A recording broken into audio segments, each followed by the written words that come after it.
Hi, can everybody hear me?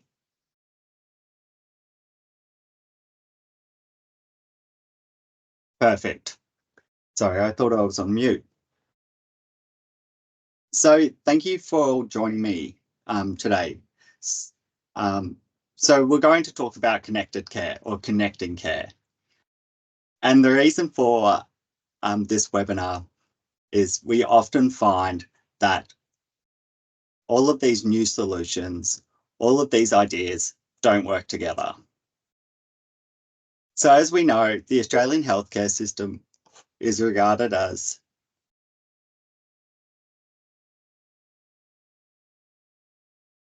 sorry,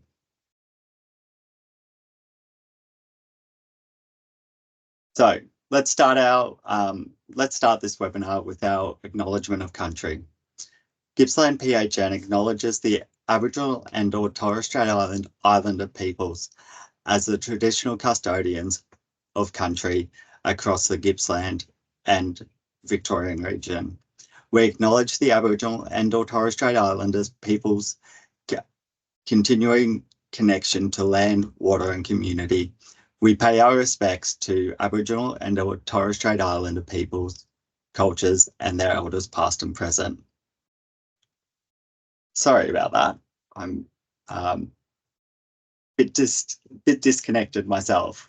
So what we're here to talk about today are the opportunities to enable connected care, updating the services offered with Provider Connect Australia, and connecting healthcare providers through Healthdirect, and the recent upgrades to the My Health app to connect health consumers with their providers.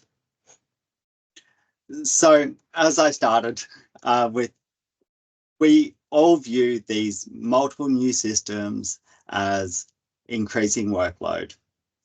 And the reason for this is the Australian healthcare system is regarded as one of the best in the world. But as we all know, it's incredibly complex and disconnected. Next slide, please. So this is where we start to talk about connecting care. And what is connected care? Connected care is healthcare that leverages technologies to create a more integrated and patient-centered experience. It involves using digital technologies, digital tools to improve communication, information sharing, remote monitoring, and care coordination between patients and healthcare providers. The foundations of connected care are accurate healthcare provider and organizations, information identity, streamlined communication and secure information sharing, improved care coordination that empowers consumers. Next slide, please. So why don't we have connected care now? Our healthcare system is incredibly complex. There are breakdown in communications and duplications of work, leading to increased frustrations and poorer patient outcomes and the worsening of health outcomes. The promise of a connected healthcare system seems a dream that will never be achieved. Some of the barriers to connected care that we all experience is interoperability, essentially. It's that siloed information that we are unable to share the services and information we need to provide that connected care. The inaccurate healthcare and provider organisations information is one of those key issues. Then we follow on to the limited uptake and underutilisation of digital technologies to solve these problems. We experience poorly maintained referral networks and databases due to the manual workload.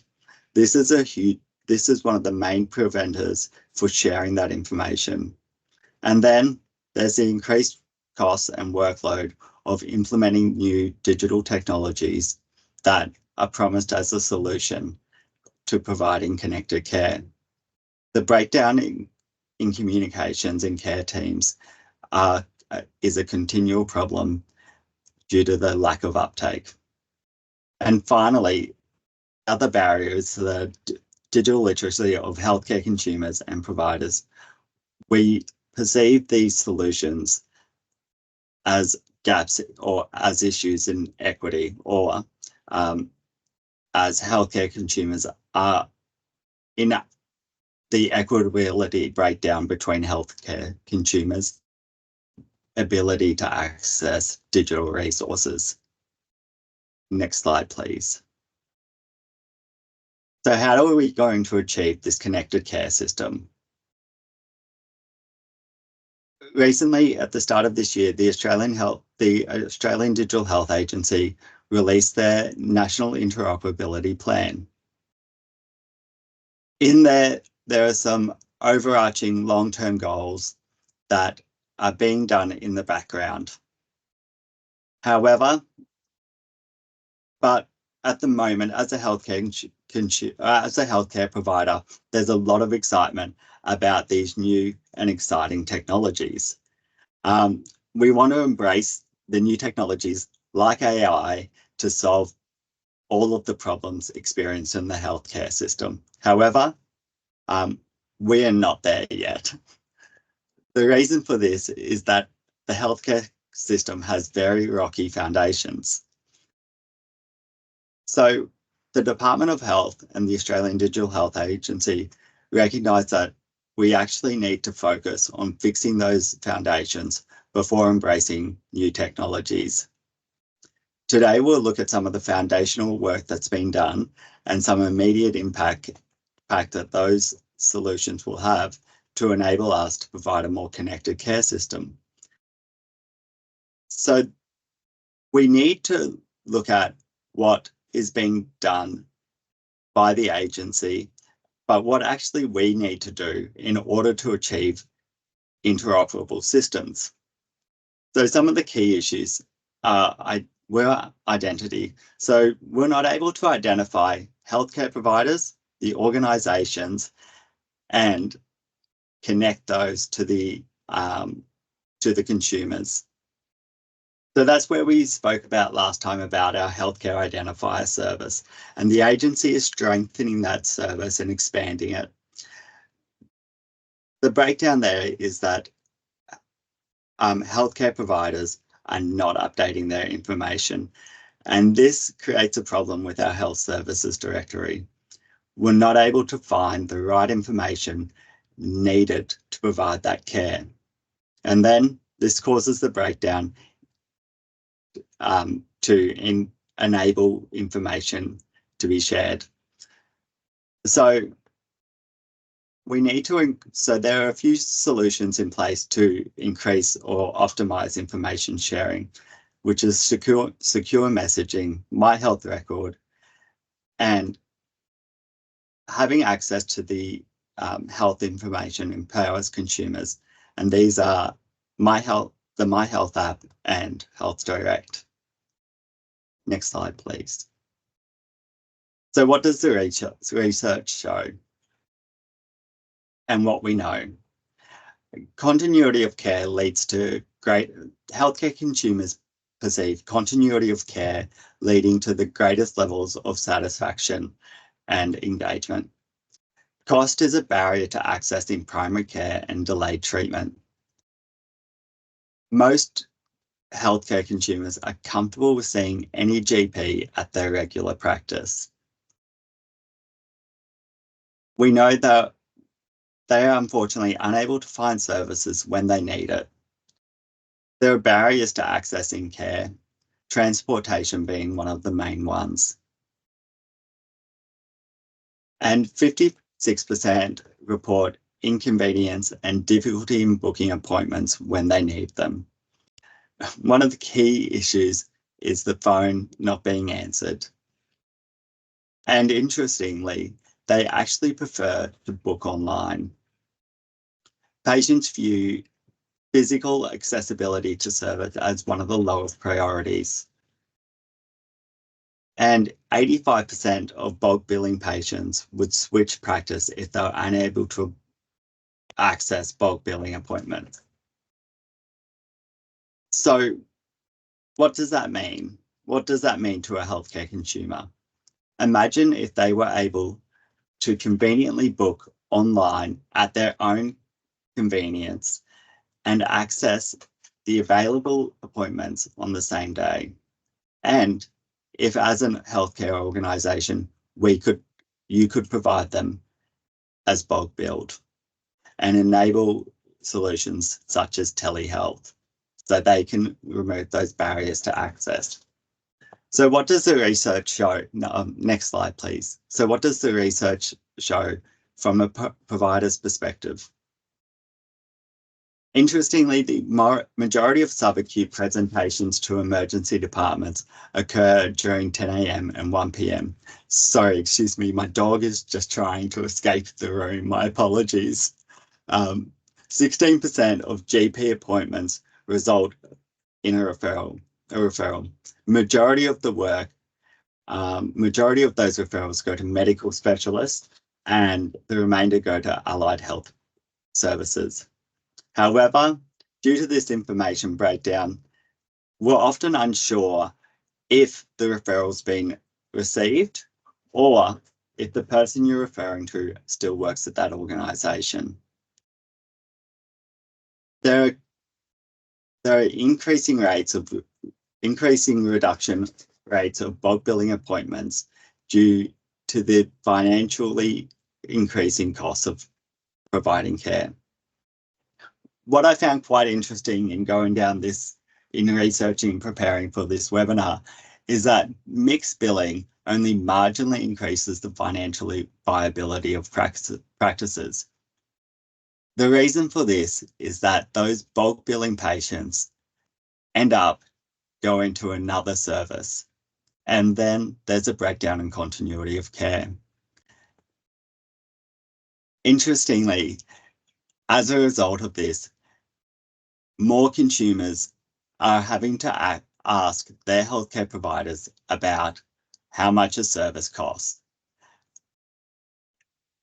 And this is a time-consuming experience, which in the end causes more issues. Interestingly, healthcare providers are more satisfied when they are able to offer bulk billing appointments and maintain that financial viability.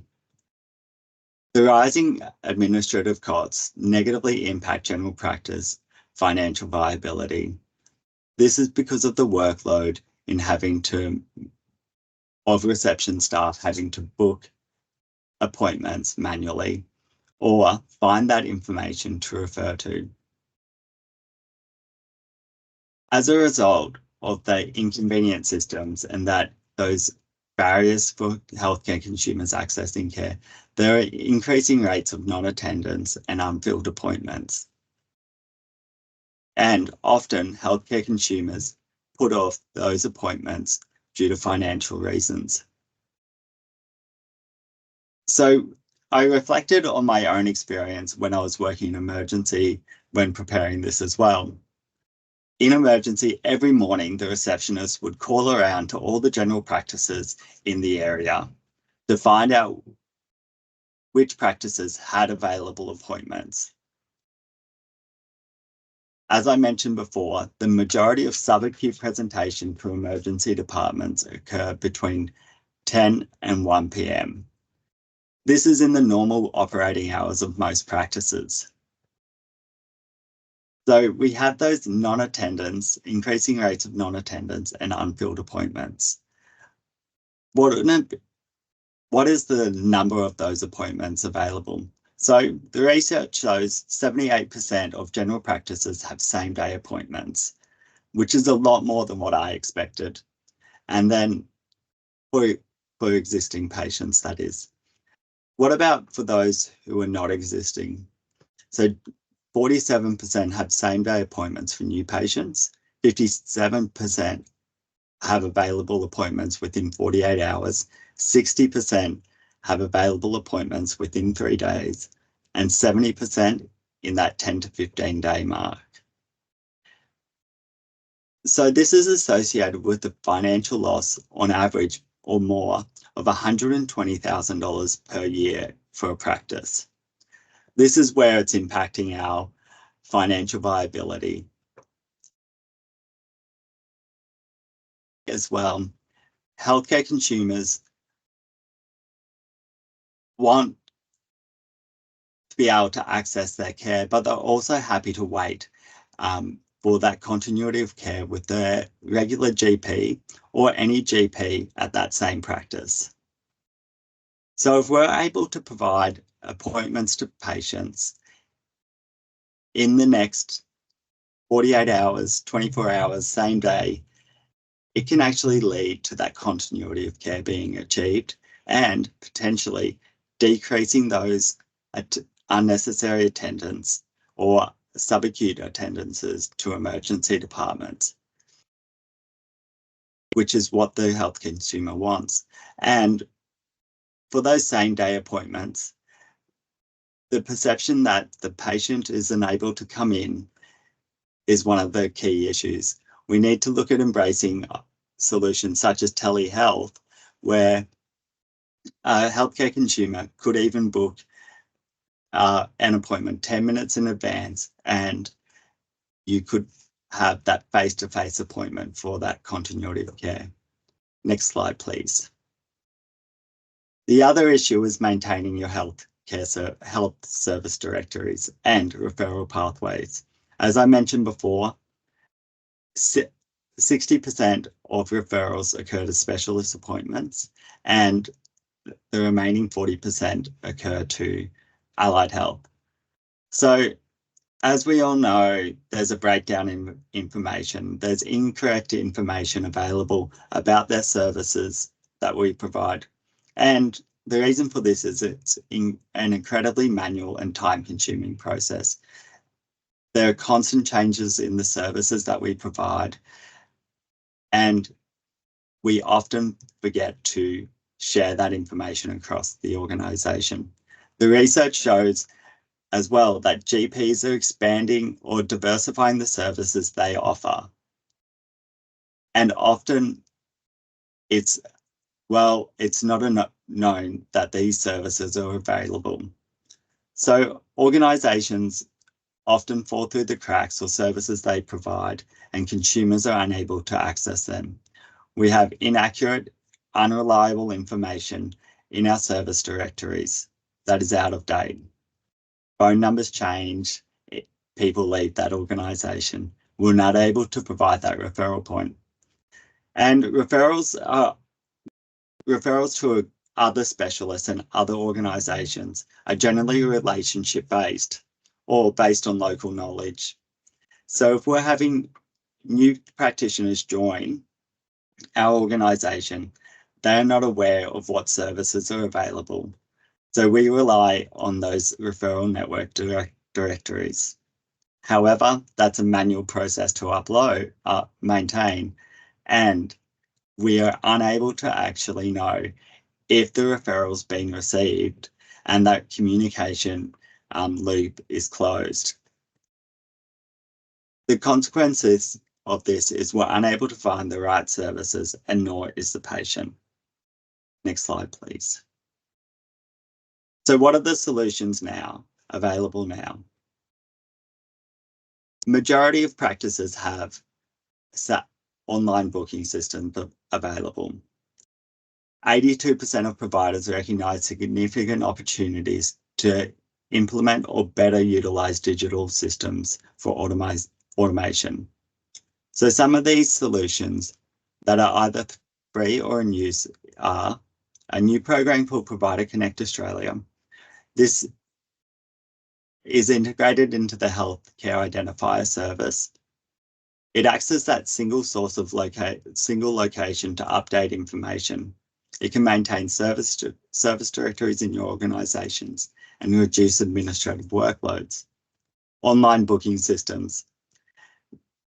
This would enable reception staff to be freed and enable consumers to book online. However, a lot of organisations do not promote that online booking system. So and as we know, it increases consumer convenience and satisfaction, and long-term engagement. There are automations which are available to remind healthcare consumers to attend their appointments, which would decrease the rates of non-attendance. Then we have the National Healthcare Services Directory, or Healthdirect. So it promotes the services you offer. It's integrated with Provider Connect, where you update the services you provide. And it can display the next available appointment through the Service Finder aspect of it. And then the My Health app. It's designed to be that trusted source of health information for consumers. It securely stores a consumer's health information, and recently it's been integrated into Healthdirect. These systems all work together to provide that connected care, which in the long run increases that financial viability through health consumers accessing your services and finding them easily and then booking online. So what are the benefits? As I mentioned, it reduces the administrative workload and increases efficiency, decreases costs of delivering care. It can provide those automated updates of services directory. It promotes the services available, can decrease non-attendance rate, fill vacant appointments. It can improve access to care and facilitate the continuity of care and secure information sharing and increase engagement rates.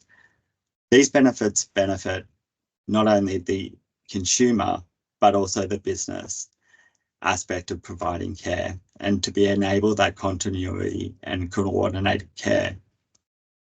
From an overall perspective, this can benefit the healthcare system by reducing preventable or avoidable emergency department presentations. But the responsibility starts with us as providers, as healthcare organisations. If we're not doing that work or embracing those technologies, then the breakdown in coordination is going to occur at all levels. We need to update our information. We need to share our services that we provide so that organisations can access them. So this is where I'll pass off to Provider Connect, where they can explain what it can do.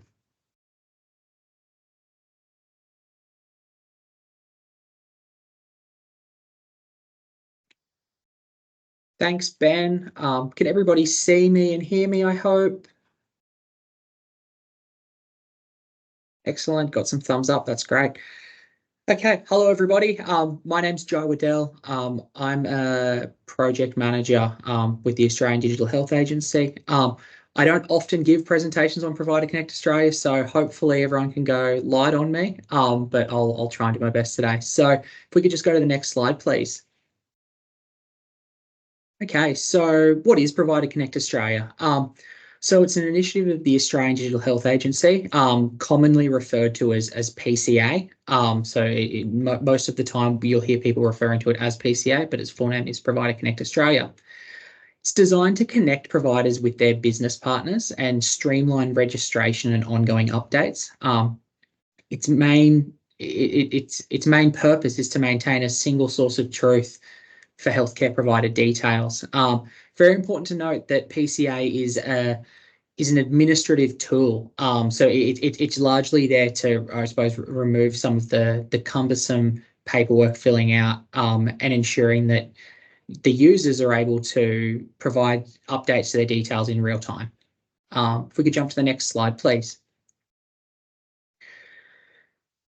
So PCA is a key change enabler as part of the recently released National Digital Health Strategy, and it's been designed to support digital health interoperability.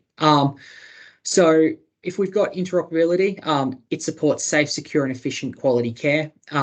And in its long-term vision is to have an ecosystem of connected providers that can seamlessly share high-quality data with an easily understood meaning throughout the health system.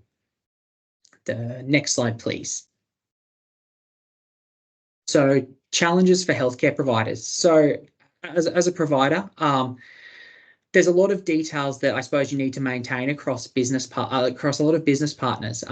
In the context of PCA, a business partner is someone that essentially enables your healthcare service delivery. So that's things like health service directories, online booking systems, funders such as private health insurers, Medicare, workplace and accident insurers, the primary health networks, communication services, diagnostic services, public and private hospitals, and then professional associations and peak bodies. Now, PCA is quite a young product at the moment.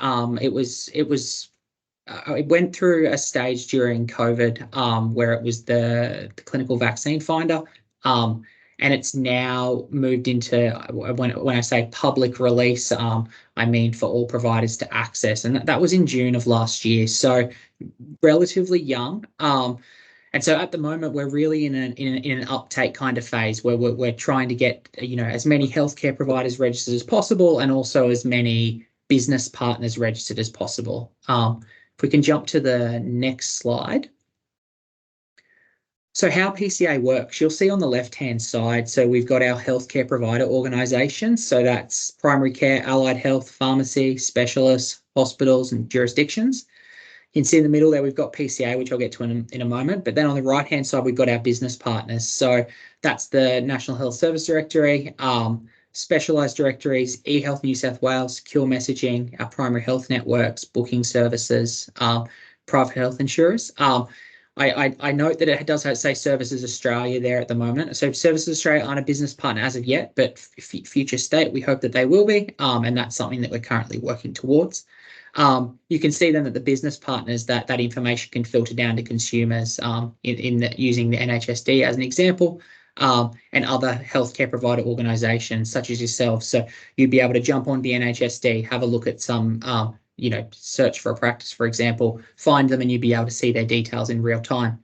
How PCA really works is, as a healthcare provider organisation, you would register. You would input your service delivery details, so things like your practice name, service types, contact details, the practitioners that work there, and then it would go through some verification services. So this would happen in the background. You wouldn't really see this happen, but it verifies your details against those held with the HI service, AHPRA, and also Medicare, to validate that information. And then that information can flow through to your business partners in real time.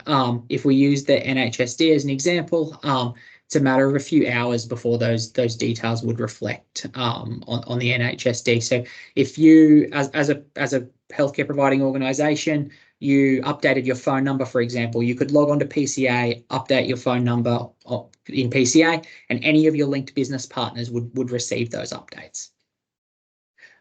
Jump to the next slide. So the benefits for our healthcare providers.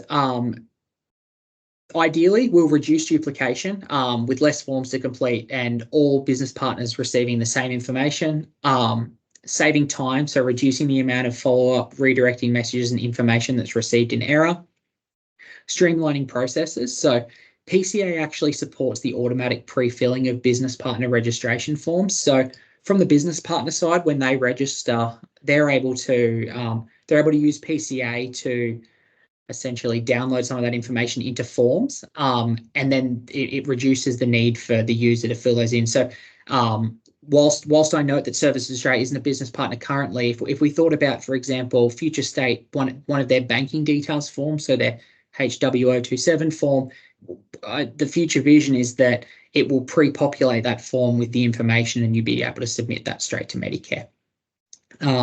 So improved awareness, complete up-to-date listings of services in directories. So that's the real value that we're seeing right this minute, where you would you'd input your details, and then that information would flow through to the National Health Service Directory, and then accessible via Healthdirect almost within a couple of hours. I don't want to say instantaneously, but yes, within a couple of hours. I might jump to the next slide. So our benefits for our business partners. Whilst this doesn't apply directly to the healthcare providers, it is good to know. So timely notifications of changes when healthcare providers change their details, reduction in data entry errors, business partners receiving validated and complete data and information, which ensures accuracy, and then the pre-filling of forms. If we jump to the next slide. So for our business partners, they can actually receive the information several ways. So they can receive it via email notifications. They can receive a delimited text file, which they would download, and then they can integrate into their systems. Or what we also allow them to integrate with the PCA API. So that would be what the National Health Service Directory is doing. They would receive the information via that API. As you could imagine, with numerous providers updating details all the time, if we are receiving emails, it would essentially be, every minute they'd be receiving new emails and they'd be needing to action those. So it's really great to see that they've integrated with the API. Next slide, please. So for further information and support, I'd recommend visiting digitalhealth.gov.au/PCA. And for those that are interested in registering, we actually have a direct phone line that can put you through. It will seem like a help desk, but really we've got a few staff that work in the agency that are specifically here to help people register for Provider Connect Australia. And I'll be happy to read that number out now. So it's 0262230741. That would put you through to the digital adoption support team, who are more than happy to assist people with registering over the phone. We'll require some work on your end by logging onto the website, etc. But they'll be able to guide you to the right places. And also, if you wanted more information, happy for everyone to reach out to the PCA mailbox. So that's just pca@digitalhealth.gov.au. The direct number, I can give the direct number again. Sorry, I can see a bunch of questions coming through, and I will go back to them all. But for the direct phone number again, it's 0262230741.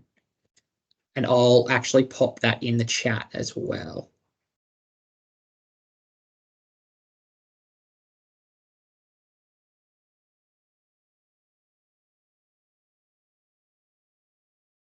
Yes, so I'll start at the top and work my way down with questions, if that's okay with everybody. So when do we expect Services Australia to become a business partner? So we've got a lot of ongoing engagement with Services Australia at the moment. I actually used to work for Services Australia, funnily enough. So we've got a close relationship with them, where I can't say that it's going to happen anytime in the next month, the next 3 months, likely not, but it's definitely part of that forward plan. I would say that we probably have a better update on that come closer to the end of the year. As I suppose everyone could probably appreciate, there's a lot that would need to occur to ensure that Service Australia integrates with us correctly. Just given the data that they would need to manage from their perspective. So there's a lot of ICT work, and with that would come a cost from Services Australia's perspective. And that's why there's time, I suppose, because it's also going to be budget dependent. So the next question I've got here is, can you give some practical examples of how this would work for providers at the moment? Yeah. Okay. So I think the National Health Service Directory is the best example. So you would register for Provider Connect Australia. It would ask you for your business details, so your address, the providers that work there, and when you do that, you would provide their HPI-I number or their APA registration. That would validate that provider works there. You could enter in the days that person worked, the hours that person worked, and then that would all flow through to the National Health Service Directory.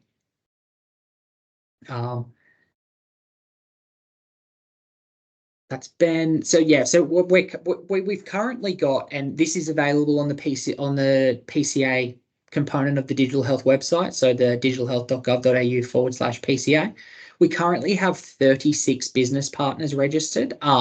And from my team's perspective, most of what we do is engagement with the business partners, and that's to try and create that value proposition for the healthcare providers. So I suppose it's one of those chicken and egg type scenarios where you really business partners want to see healthcare providers on board, and healthcare providers want to see business partners onboarded. So we're trying to juggle that by ensuring that we're engaging with the right business partners that are going to provide that value back for the healthcare providers. Phone number, phone number, phone number. So there's absolutely no cost involved from a healthcare provider perspective. From a business partner perspective, there's no real cost involved other than if they went down the route of the API integration, but that comes from more of a resourcing perspective where they would need to undertake some ICT work, which would have a cost associated with it. However, to actually register with and use PCA, there's absolutely no cost involved. I think that's the end of the questions that I've got, unless anyone had any further questions. I had a quick question, Jai. How Yeah. can PCA work to share the informational changes in your organisation with the referral networks as well, or the immediate referral networks? So your business information with allied healthcare providers and updates or changes there, and vice versa. Yeah, so there's currently some, and I'll call it discovery work because it's I suppose the easiest way to put it. So our PCA product team, so they're the actual developers, are currently undertaking some work to understand the easiest way for healthcare providers to share information using PCA, instead of just having to point people to directories. So whilst the directory obviously serves its function, there's also been I suppose, a call for, okay, how can healthcare providers share this with each other using PCA? And that's something that's currently being explored. So in the future, it'll have the ability to maintain your, like a GP's practice internal referral database as a result of that. Is that correct? That's the long-term plan, yes. As of right this second, no, but yes, long-term, yes.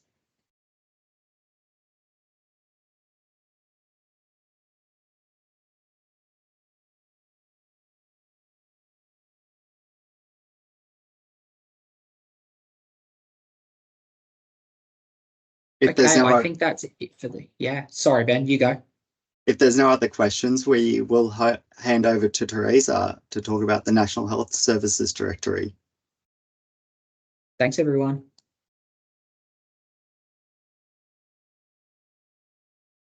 Sorry. Hello, my name is Teresa Malovic, and I'm the Data Exchange Lead for the National Health Services Directory. Next slide, please. Okay, so you've heard a lot about the National Health Services Directory today, but I'm just going to run through some high-level points about what we do. So we're recognised as a part of national infrastructure in the health system. Our data is not only provided by the healthcare service organisations, which is yourselves, but also Provider Connect Australia, secure messaging vendors and booking providers, just to name a few. We also integrate our data to over 100 health sector organisations and systems, including hospital PAS systems for the support of electronic discharge and referral summaries. The NHSD data drives the Healthdirect Service Finder, which receives over 2.4 million consumer views per month. Next slide, please. So how can you ensure that your healthcare services are listed accurately on the NHSD? So this diagram shows the healthcare service organisation is the main point of receiving data into Provider Connect Australia, to the secure messaging providers, and to booking providers. So we receive the data from Provider Connect Australia to Healthdirect. The secure messaging providers provide us with the secure messaging endpoint details, and the booking providers provide us with your booking link details. The other alternative option is to contact Healthdirect directly, and we then share that information with our health integrators. Next slide, please. Okay, so the data quality in the NHSD is maintained through various methods. And the most popular one at the moment for general practices and pharmacies is by email every 6 months. So a campaign email is sent out, and we rely on the GP practices and pharmacies to reply back through that email to provide us any updates. If you maintain your data through PCA or Provider Connect Australia, that update should go through Provider Connect Australia. We have data sharing agreements established with peak bodies, and we're still working through trying to establish more. And we have processes established with jurisdictions to validate hospital services. Next slide, please. So if you have any questions or would like to know more, you can contact us at that email, nhsd@healthdirect.org.au, or visit our website at healthdirect.gov.au. Thank you. Any questions? Teresa, I've got one as well. Sorry. Can That's you okay. explain what's required from a healthcare provider to share their information, their online booking system information, and those next available appointments with in-service finder? So they would, if it's not already listed in Service Finder, they would need to contact their booking provider and provide consent for that booking provider to give the NHSD the information. And then the booking provider would just provide, like through our update methods with that agreed update methods with the booking provider, then we would update that information through that method. And then that's how healthcare consumers are able to find out when the next service is available, that next appointment's available. Absolutely. So if we have a data sharing agreement established with that booking provider, such as Health Engine, HotDoc, AutoMed, MedAdvisor, and there's a few more, then all they need to do is, or the booking provider needs to do, is provide us with the details that are required through the methods established, and we would upload that data. And then that connects to the online booking system and it creates that streamlined process. Absolutely. Beautiful, thank you.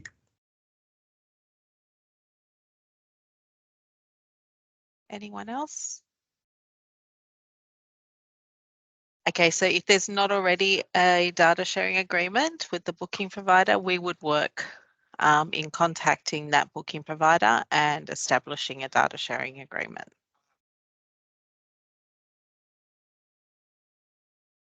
So if there's not any more questions, let's hand over to Tara to talk about the My Health app. Thanks, Teresa. Thanks, Ben. Good afternoon, everyone. I'll talk fast so you can all get out on time. So I'm talking about the My Health app, and we're going to go to the next slide. Thanks, Beck. And we'll hopefully have a video, fingers crossed to all the tech people out there, that hopefully this works, which can give it a bit of an insight to what the My Health app is, just the one over there. Thanks, Beck.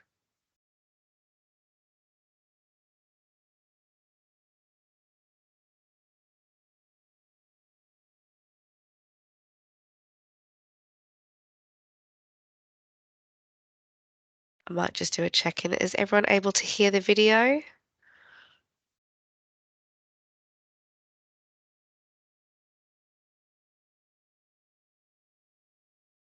No, that's okay. That's all right. Thanks, Beck. We might just leave that be. It's always a bit of a gamble sometimes when we have an embedded video in PowerPoint.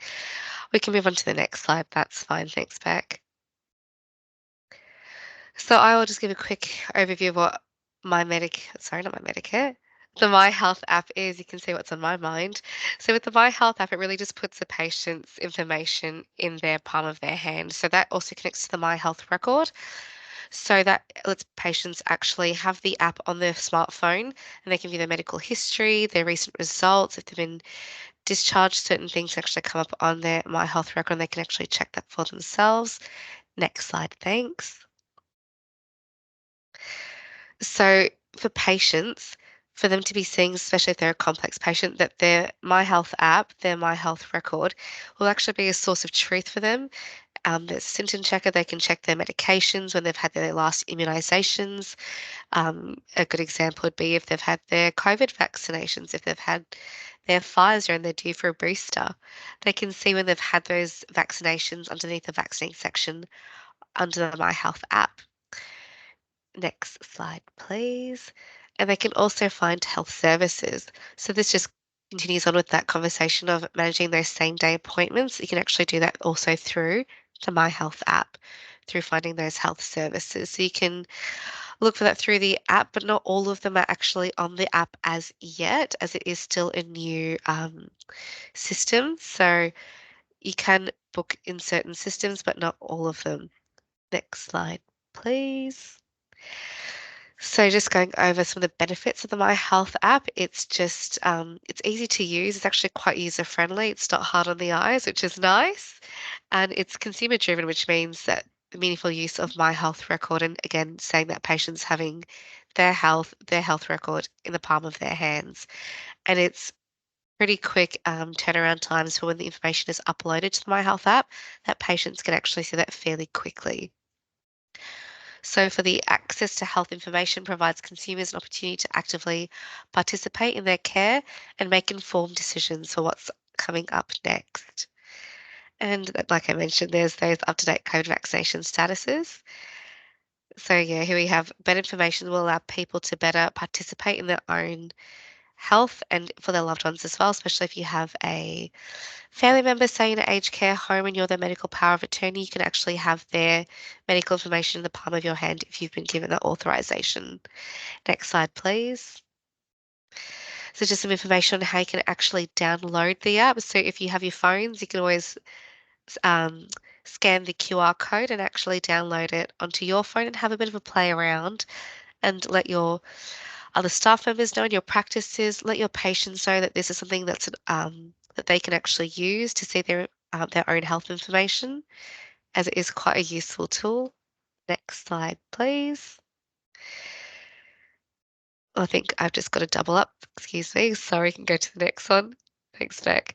So if you need any more information, we do have the links here where you can go to find about My Health record, about your privacy, where the information is stored, and we will send out these resources from everything we've spoken about today in the email out after this event. And I think that is me. If you can move on to the next slide, thank you all for listening. Hopefully that wasn't too fast. Thanks, Ben. No, perfect. Thanks, Tara. I guess what we're talking about today in summary is through these separate programs, it actually enables integration. You've got a spot where you update your information and the services you provide in PCA.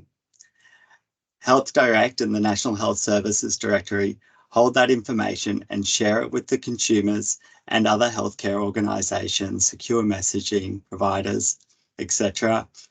And then Service Finder, the Healthdirect integration through the My Health app, connects that consumer with that trusted source of information and provides that closed loop or that streamlined process all in one spot, which enables access to the services you provide and the availability of those services. It has benefits for your referral directories and finding places to refer and services to access to provide that coordination of care, whilst also empowering consumers to be able to access services that you provide. Is there any questions? No, perfect. Thank you. It'd be great if you could scan the QR code and answer the survey at the end of the webinar. That'd be great. And we'll share the information and some of the research about each of these individual programs and the process to share that information so consumers can access them. Thank you all.